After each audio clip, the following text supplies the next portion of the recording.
Greetings and hello there. Hope this day finds you safe, healthy, and happy, and that you are just thriving. Wherever you are, whatever you're doing, you're living your best life and enjoying everything you're doing, enjoying everything about your existence. This is the New Thought Media Network. I'm Ken Ludwig, and you are watching Vibrant Living. And I'm having a lighting issue here today, and I'm sorry.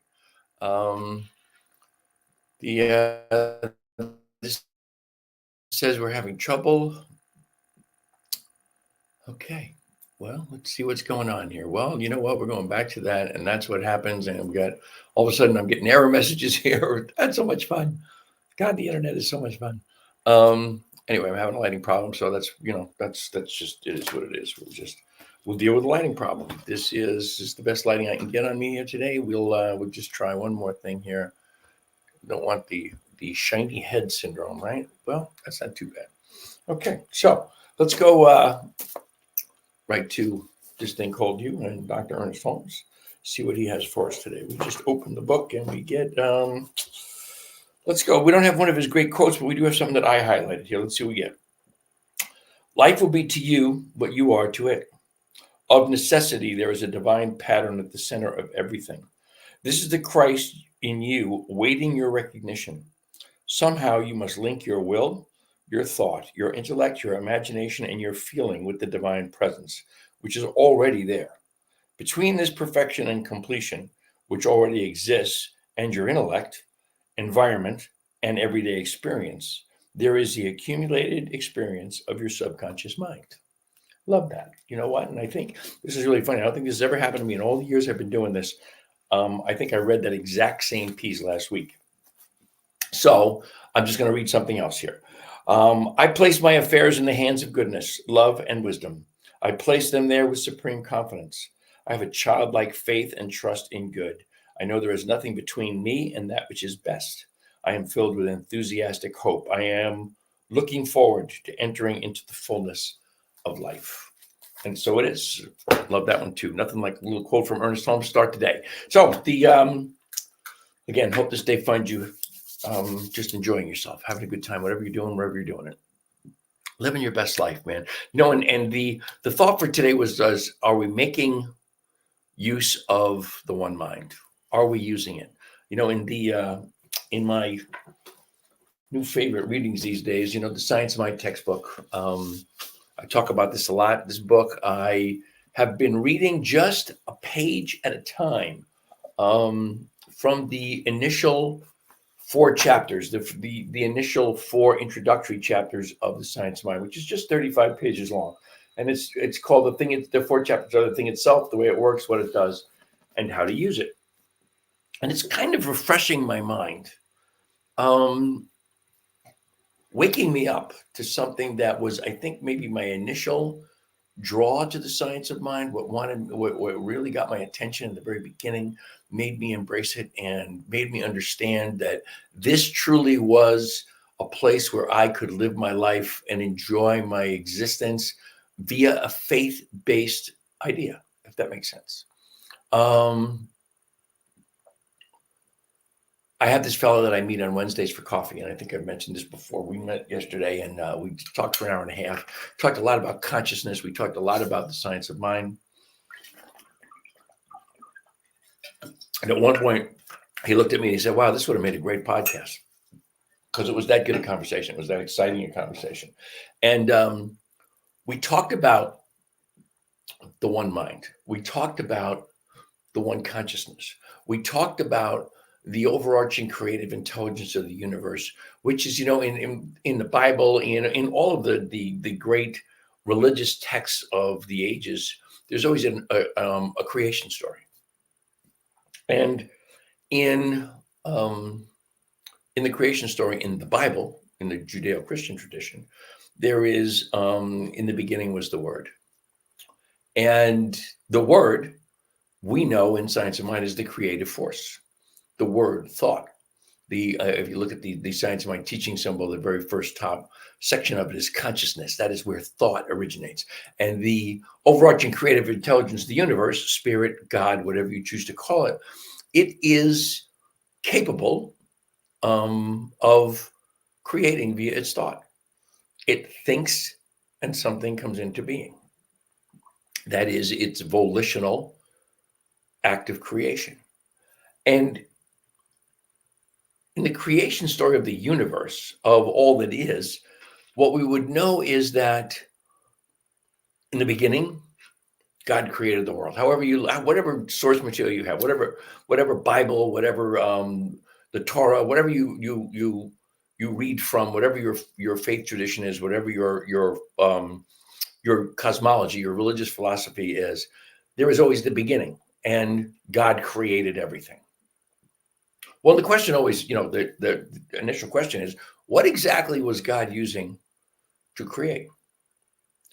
God did not have Lowe's or Home Depot. God created everything that is out of the only source material that it had, itself. So that's where we get the idea of the unity of all life, the idea that everything is connected. There's no place where you end and I begin.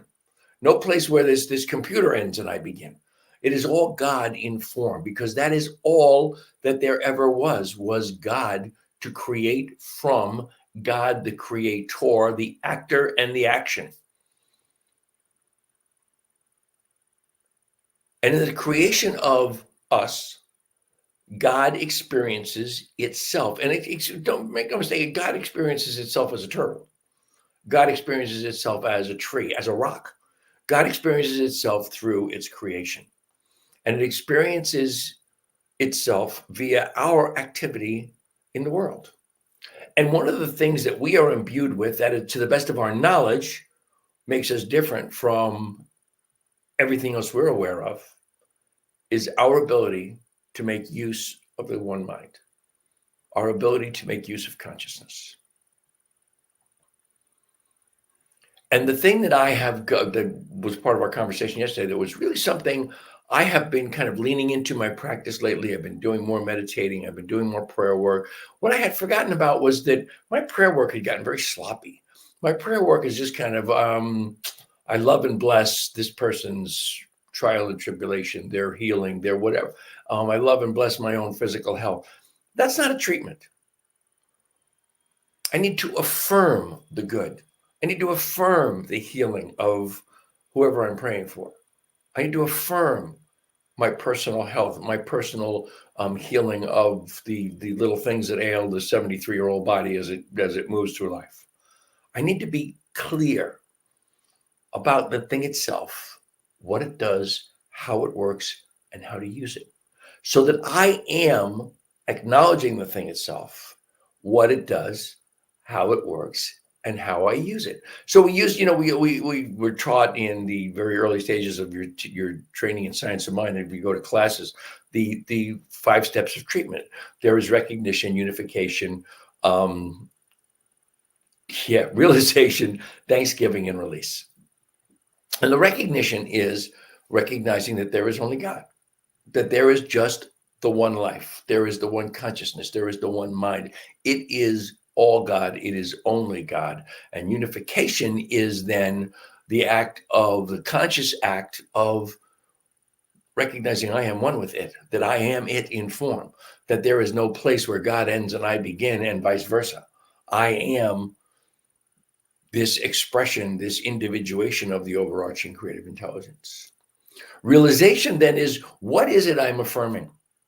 What is it that I wish to affirm in the world as far as my experience goes? Something I want to enhance, something I want to continue to be amazing, something I want to improve, something I want to heal. What is that realization? And specifically, what is it? Because that's how the law works. That's how the thing itself works. Without having specificity, it is not clear on what you're looking to do. Great example. I read George Bendahl's book around of the time he spent with Ernest Holmes at the end of Holmes's life. Just one of the first things I read, and it was, when you look in the mirror and you make a fist, the mirror gives you back the fist. That is the law. That is the specificity of treatment. We must give to that mold, which is the law of the mind, give that mold specifically what it is we want that mold to yield. More precisely, we want to be the mold. We want to present the mold for the law to fill in, if you will. Jackson Browne's great song, fill in the missing colors of our paint by number dreams. Give your paint by number dreams to the law and let it fill in the missing colors, as long as it's paint by number and you know exactly what it is you want filled in. And then we have the Thanksgiving piece. And the Thanksgiving piece is, goes all the way back to the biblical idea of when you pray, believe that you have received and you have already received it. And that is the recognition. That is the quantum field, folks. That's the idea that anything and everything that can possibly transpire in my existence is transpiring right now. It's all there. There is no time. Einstein theory of relativity. Time is a construct of humanity to keep track of where we are and whose birthday is when. But there really is no time because it's all happening right now. And what we are experiencing is what our conscious mind is placing into the subconscious mold of the law. Whether we're doing that consciously or subconsciously, we are still placing the ideas into the mold, sometimes individually, sometimes as a collective consciousness, and that is what our experience is. So we need to realize that that is already there and give thanks that our realization exists. And the thanksgiving is to acknowledge that my realization exists, my perfect health exists, and I accept it now. That's gratitude. I am grateful to know that. And then we simply let it go. That's release. Release into the law of mind, knowing that it will work and that my word will not return unto me void. And let it go. And just like they always talk in classes about the idea of the farmer doesn't plant a seed and come back tomorrow afternoon and dig it up and see, has it started to sprout yet? No. You plant the seed with the treatment and you walk away from it. Now, Holmes is very clear that if you have something that you are looking to have as a realization that you want as your manifestation and it has not transpired, then very simply, you just continue to treat for the same thing until you have a demonstration. But it is the greatest tool in our tool belt for creating, maintaining the life that we desire.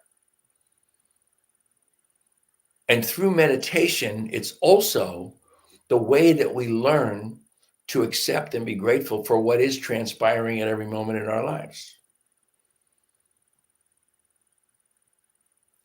And when we grasp that, if we don't continue to practice it each and every single day of our lives, then we're really missing the point. And that's me, guilty as charged. I have gotten nonchalant. I have gotten rote. I have gotten to the point where I mentioned to my friend when we were having coffee yesterday that my treatments have become like the multiplication tables. I memorize them and I just say them. I unload them. I download them. But there's no feeling. There's no emotion. There's no acknowledgement of their importance, of what it is they do, what they mean to me. And that's where the importance of treatment and the importance of what we can do with the one mind, how we make use of the one mind. That's what we need to know. That's what we need to do. By the way, I can always say this. I can see you guys are out there.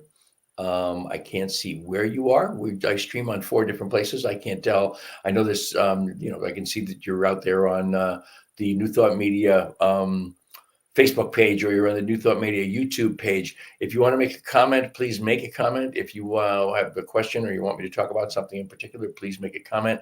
I'm not 100% sure which of the 4 places that we're streaming to actually forwards your comments to my StreamYard screen here in the studio. But if I get it, I will be glad to comment, be glad to let you know what my thoughts are, or respond to whatever your thoughts are. So that's really, you know what? That's really all I had today. I really wanted to just get this thought out about treatment. I do want to acknowledge to all of you. I haven't been on for a few weeks. I did have a bout of COVID, and after a bout of COVID, I then had a week's worth of just a persistent dry cough that would not go away, to the point where I really couldn't do 15 minutes of a Vibrant Living show without coughing every sentence. So I didn't do a show for a couple, 3 weeks there, but I'm back. Here I am. I hope that's a good thing. Please don't ever forget that the New Thought Media Network is a nonprofit organization. We live and breathe by virtue of your generosity, your donations. Please go to newthoughtmedia.org. That's ntmedia.org. Click on donate. We are immensely grateful for anything and everything that you deign to give to us.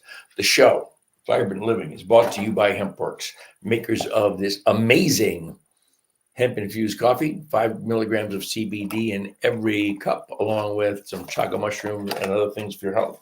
I did not bring my bottle of CBD into the studio, but remember, we make the finest, purest, most highly potent CBD tincture product that you're going to find anywhere in the world. But if you go to hempworks.com/Ken Ludwig, that is my page, and you will see there, if you go to the HempWorks page, you will find the broadest selection of hemp-infused and CBD-infused products anywhere in the world. Everything for your pets, for your skin, for your hair, tinctures, gummies, coffee, as I've showed you, just a broad array of things for your health and well-being, knowing that CBD is the greatest God-gifted plant medication anywhere on the planet. You can find me at teamrocketnow@gmail.com. You can also find my beloved Lisa and I on our Facebook page, Vibrant Aging, which of course goes right along with this show, Vibrant Living. Again, New Thought Media Network is where you go to donate money to us to keep this going. If you like this show, or you like any of our shows, if you like what New Thought Media Network is doing, please go and support us.